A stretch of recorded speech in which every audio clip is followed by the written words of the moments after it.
Que invitamos a conversar a Iván Whitker. Él es el profesor de la ANEPE y de la Universidad Central, analista internacional. Iván, un placer, ¿cómo estás? Muy buenos días. Hola, muy buenos días, muchas gracias por la invitación. Iván, nosotros tuvimos la oportunidad de conversar hace un par de semanas, ¿verdad? Y me decías tú que la posibilidad de una guerra era lejana todavía. Estoy hablando de una guerra de fuego cruzado. Hoy día, como ya han pasado varias semanas desde esa conversación, cuando recién comenzaba la tensión en Ucrania, ¿mantienes todavía esa postura? ¿Es poco probable que veamos una guerra, como me refiero a un conflicto armado derechamente? Este es un conflicto esencialmente político y por lo tanto va a tener una solución probablemente en ese campo, política. Aquí el problema principal son dos.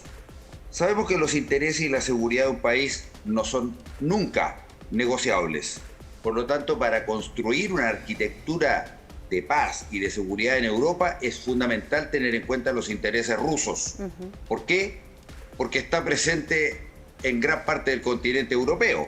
Por lo tanto, aquí la situación de tensión que se vive probablemente continúe. Hay alguna escaramuza, unos pequeños bombardeos, pero es parte de la tensión de fuerza que se vive entre dos superpotencias, porque muchas veces se tiende a olvidar de que Rusia tiene, desde el punto de vista militar, todavía el estatus de una superpotencia y en materia de armamento sigue estando a la vanguardia en los desarrollos de aviones, tanques, armamento de nueva generación, etc.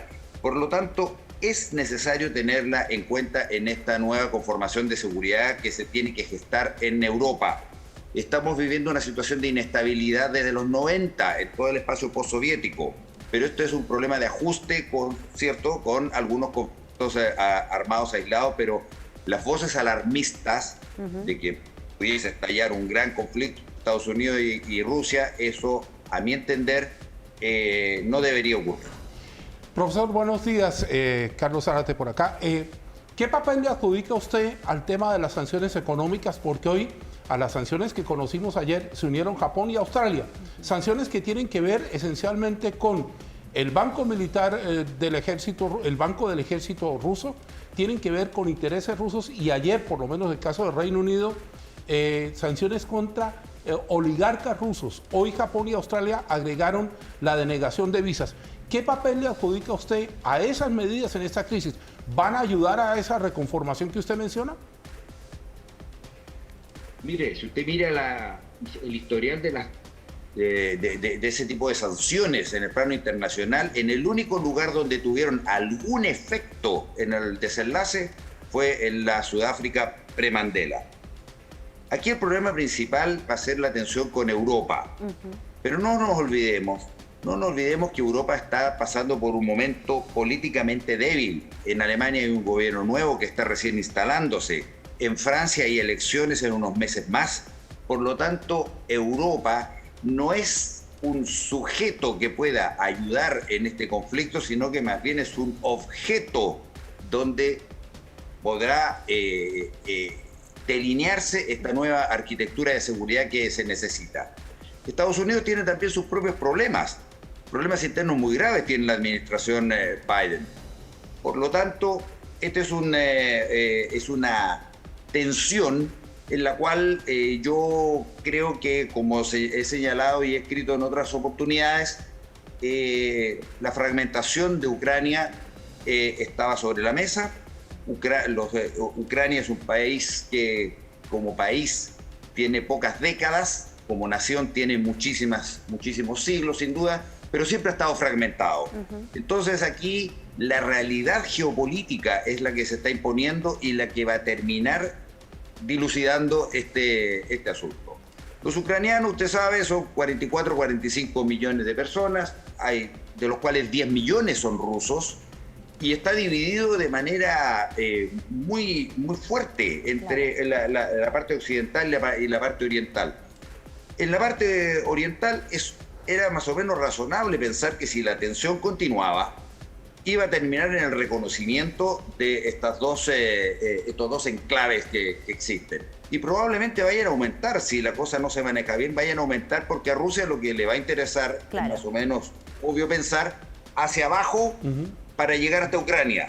Por lo tanto, deberían otras dos provincias ucranianas del lado oriental, deberían también caer en manos de esta solución militar, llamémosle. Cuénteme. Y en línea con eso, ¿cuáles son las reales aspiraciones de Vladimir Putin? Porque algunos analistas, y de hecho es la postura de Estados Unidos, dicen que el acercamiento de la OTAN con Ucrania es más bien una excusa, entendiendo el discurso con referencias históricas que hizo hace algunos días. ¿Efectivamente Vladimir Putin quiere de alguna manera volver a lo que fue la Unión Soviética y expandir Rusia territorialmente? No volver a la Unión Soviética, desde luego, pero sí tener una cierta seguridad en sus fronteras. Es lo mismo que si Estados Unidos tuviese tropas extrahemisféricas en algún estado del norte de México. Ahora, Putin es un estadista que no está pensando ni en las próximas elecciones, ni menos en obtener el Premio Nobel de la Paz. Por lo tanto, es un jugador de ajedrez global que hay que tener en consideración para cualquier solución, insisto, que se tiene que llegar en Europa como conjunto. No puede seguir esta situación actual de que haya soluciones parciales dentro del territorio europeo. Por lo tanto, esta situación va a continuar, esta tensión va a seguir, va a depender mucho de cómo Estados Unidos siga manejando esta tensión, porque si continúa, como les señalé, es probable que surjan nuevos enclaves en la parte más sur de Luhansk y que se llegue, ¿no es cierto?, se obtenga la salida, la continuidad territorial hasta Crimea, hasta abajo. Es lo más probable. Profesor, hablando de eso que usted menciona, ¿cuál será el futuro de la integridad territorial de Ucrania? ¿Llegará un momento en que Ucrania como tal tenga que decidir hacia dónde va a existir? Porque si continúa ampliándose los enclaves rusófonos, la integridad territorial ucraniana va a seguir sufriendo. ¿Qué pasa con eso? ¿Qué contexto ve usted con eso? Ucrania es un muy buen ejemplo acerca de lo que debe ser una nación en tiempos modernos. ¿Qué es lo que la constituye? ¿Cómo se mantiene? ¿Cómo crece? ¿Cómo interlocuta con las otras naciones en el mundo? ¿Qué instrumentos tiene? Ucrania es una nación, como le dije, con una gran tradición político-cultural. Ojo, en Ucrania pertenecía a lo que era el imperio lituano-polaco, que tuvo una constitución democrática previa al espíritu de las leyes de Montesquieu. Por lo tanto, estoy hablando del siglo XVIII. Entonces, es una nación extraordinariamente rica en tradiciones político-culturales. Sin embargo, no ha logrado tener una interlocución unificada con sus vecinos. Y eso es muy importante obtenerlo. No lo ha logrado, y por eso que tenemos esta situación que ha estado a regañadientes dentro de la Unión Soviética, una pésima relación con los rusos, pero ojo, no hay que olvidarse que la Unión Soviética estuvo dirigida en dos oportunidades por ucranianos. Nikita Khrushchev y Leonid Brezhnev eran ucranianos. Buen punto ese. Entonces la situación de Ucrania es muy difícil. Tiene que encontrar la élite, o las élites ucranianas tienen que encontrar un modus vivendi con sus vecinos y saber, bueno, seguramente, como no va a ser ninguna novedad, el país va a terminar dividido en una parte occidental que seguramente va a tener algún tipo de relación con la Unión Europea, más no con la OTAN, y una parte oriental que va a tener, seguramente va a ser una federación de repúblicas autónomas, que va a tener mayor interlocución con los rusos. Muy bien. Así todo es una solución, yo diría, todavía momentánea, no estable en el largo plazo.